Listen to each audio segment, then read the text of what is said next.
It's Jack from B&T McFarland. Today we're going to go over the KX057 from Kubota, so let's get into it.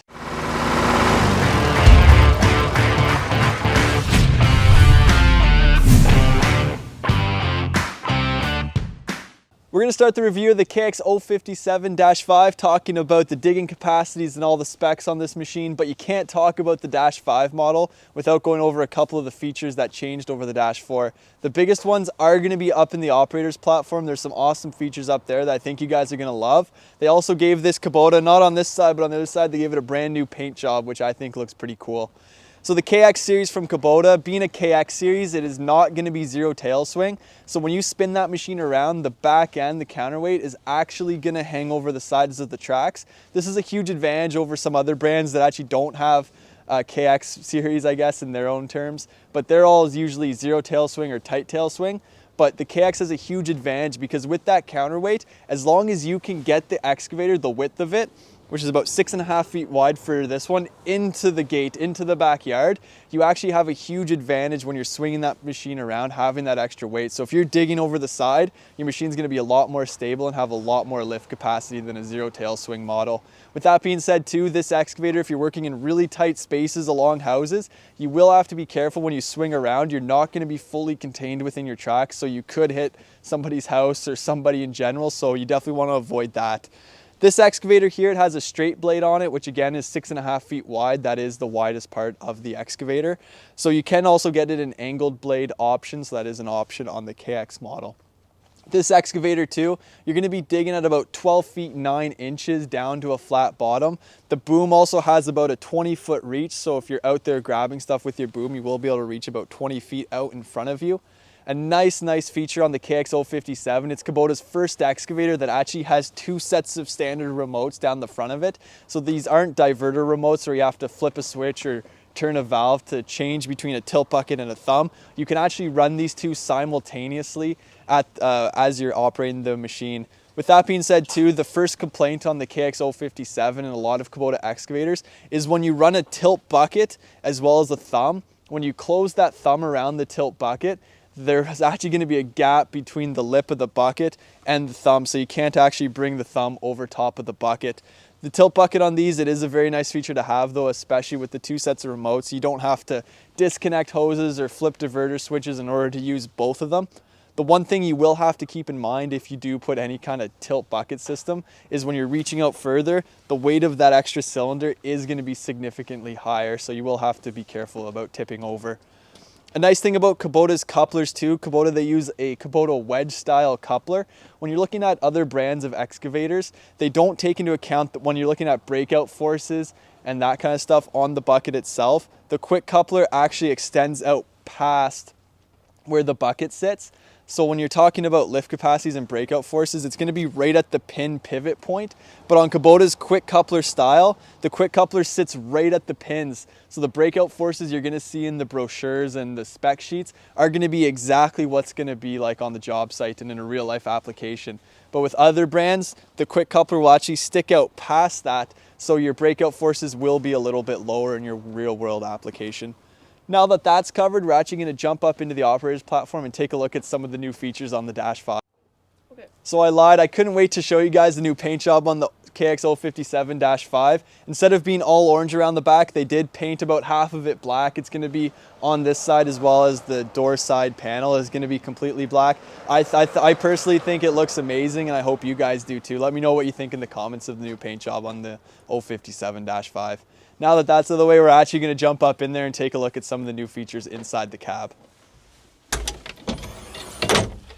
So just like in a lot of Kubota skid steers, the front glass actually opens up over your head, which is an awesome feature. Sometimes when you're on the job site, you want to be able to hear what's around you and listen to people talk to you. So you can open up all the panels on this. There's also sliding windows here. So in the summertime, you can almost turn this into a ROPS model.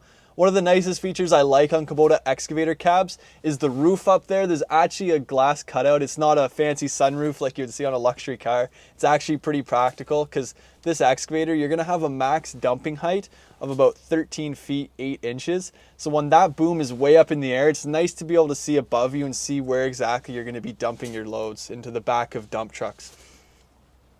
One of the biggest features that's improved on the KX057-5 is going to be this screen right here. This screen, it's a super powerful tool and I personally love it. You can actually go in there and you can change your flow settings right down to the last decimal of a gallon per minute for your flow rates on the end of your excavator. There's a couple other things like operators, maintenance schedules. You can even see how long you've operated the machines, on what days you've operated the machines. So for rental yards too, for billing people, you can actually go into here and look at the calendar and see how long your clients or your customers actually used the machine for. Down here on the buttons, there's going to be a couple nice features that you're going to have.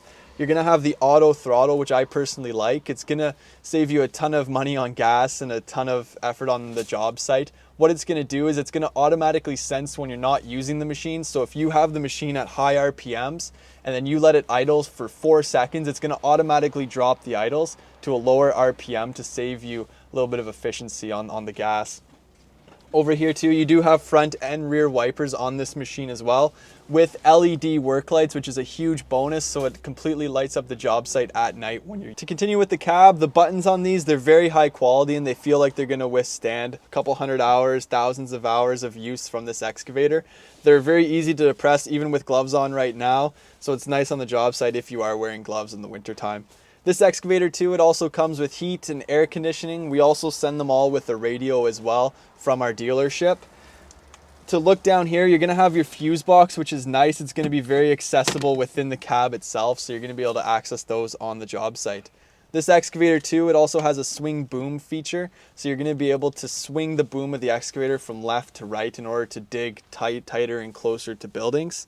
The joysticks on these, you're going to have the 2 sets of remotes controls as well. The left one here, it's actually going to control the tilt bucket control, and then the right one, that's going to control the thumb control.